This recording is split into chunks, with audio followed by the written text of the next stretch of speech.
It's 65 years since the Queen was crowned Elizabeth II. Sitting on a 700-year-old oakwood chair, Handel's hymn Zadok the Priest swelling in the air of Westminster Abbey. But how will her presumed successor, Prince Charles, be crowned? A think tank at University College London has suggested an overhaul of the coronation ceremony, including ditching the oaths that the monarch makes to uphold Christianity. Author and columnist Peter Hitchens of the Mail on Sunday has been studying the proposed changes. Well, I think that it will inevitably be a very inferior version of the last one.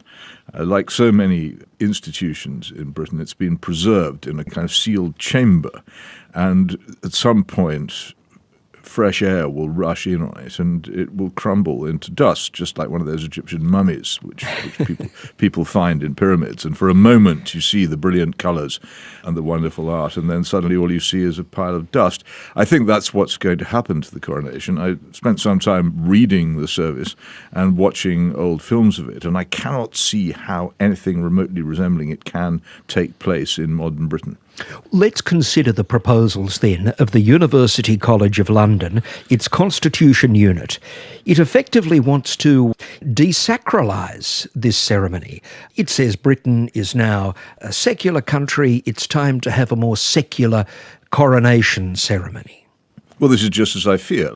There simply is not the level of belief or the level of faith or indeed the level of understanding in or loyalty to monarchy as a concept to sustain a ceremony of the kind we could still do in 1953. People don't believe in God. People don't believe that the monarch is chosen by God. They don't believe in practically anything of the ceremony. They've lost almost all understanding of the origins of our law and liberty.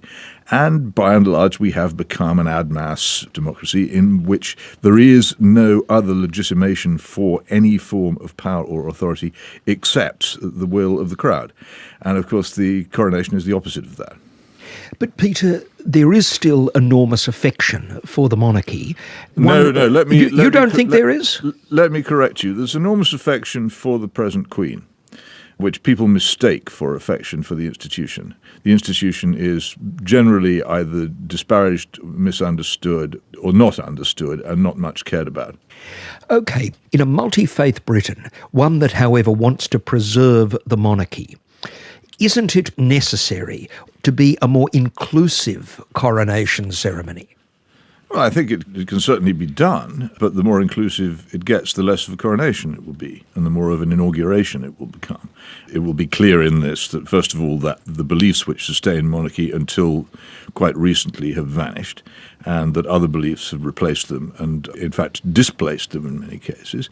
And the other thing will be clear is that the monarch only continues to hold his or her throne or crown at the will of the people and at the will of politicians, rather than as the result of inheritance and divine sanction. So whatever monarchy we have after the coronation will be a much weaker, more tottering thing than the one we have now. What does the current coronation oath require of the monarch? And, well, it will be his relationship with the Church and God. What does it say? It's not the oath so much, though it does contain a pledge to maintain the Protestant religion established by law, which is very complicated now because even the Church of England isn't really a Protestant church and certainly is uncomfortable with that oath. It's much more the whole nature of the ceremony. It is a religious ceremony. There is anointing with holy oil. There is a moment when the monarch actually takes Holy Communion. It's a ceremony going back hundreds of years into the distant medieval past and into concepts of law, authority, the nature of it and the origin of it, which are completely unknown and disparaged now.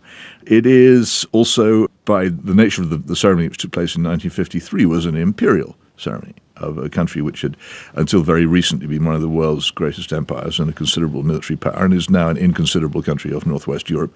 And so we simply cannot put on the sort of show or behave as we did in those times, and this will be evident both before, during, and after the ceremony. And whoever is crowned at that ceremony, at the moment we must assume it's the Prince of Wales, will inherit a crown which is far, far less securely on his head or her head than the crown now sits on the head of Queen Elizabeth II. Peter, there are three oaths that the monarch takes during the service. to the Church of Scotland, which is the Presbyterian Church, to be a faithful Protestant and to preserve the Church of England. What do you think are the inclinations of Prince Charles when it comes to these three oaths? I think that there will be pressures on him when the moment comes, which we cannot begin to imagine, to vary them. There will be pressures on him to make some sort of multicultural oath which embraces other non-Christian religions. There will be pressures on him to abandon the insistence upon Protestantism, which is by and large a dead religious cause in this country, and one which very few people wish to stand up for. He is not in a position necessarily to resist all the pressure which is placed on him. Whatever Charles wants to do, and I suspect there are many things he will want to do in the not probably very many years that will be left to him when he eventually succeeds, may well bring him into conflict with the establishment which will surround him. There's also a proposal that outside of the coronation ceremony, there should be a separate ceremony where Charles affirms the place of all the other faiths in Britain. Now, you yourself have spoken in defence of the established church, of still, for example, having multi-faith members of the House of Lords. Could that kind of dual ceremony work? I've got no objection to any kind of recognition of the fact that there are other faiths in the country, especially the monotheistic faiths need to hang together a bit in an era when indifference to God is quite common. I don't want to distress or argue that they should feel insulted or left out. What I would say, though, is that the monarchy itself does derive fundamentally from a Christian conception of power and its exercise, and not from anybody else's. And that whatever you do outside the ceremony to make other people feel included and happy is fine. But once you start tinkering with that, you tinker with the whole nature of authority in the country, which is what has already happened in secular government. The Equality Act of 2010 has pretty much dethroned the Christian religion formally as the guiding principle on which this country is governed, and replaced it with equality and diversity, and made the Christian religion just one among many petitioners for influence. That's been the big transformation, and the coronation will have to cope with that. And if the coronation doesn't, then certainly the monarchy after the coronation will. Hasn't the oath already changed, at least slightly? I mean, didn't the Queen's grandfather, George V, actually water down the much more explicit anti-Catholicism when he took the oath in 1910?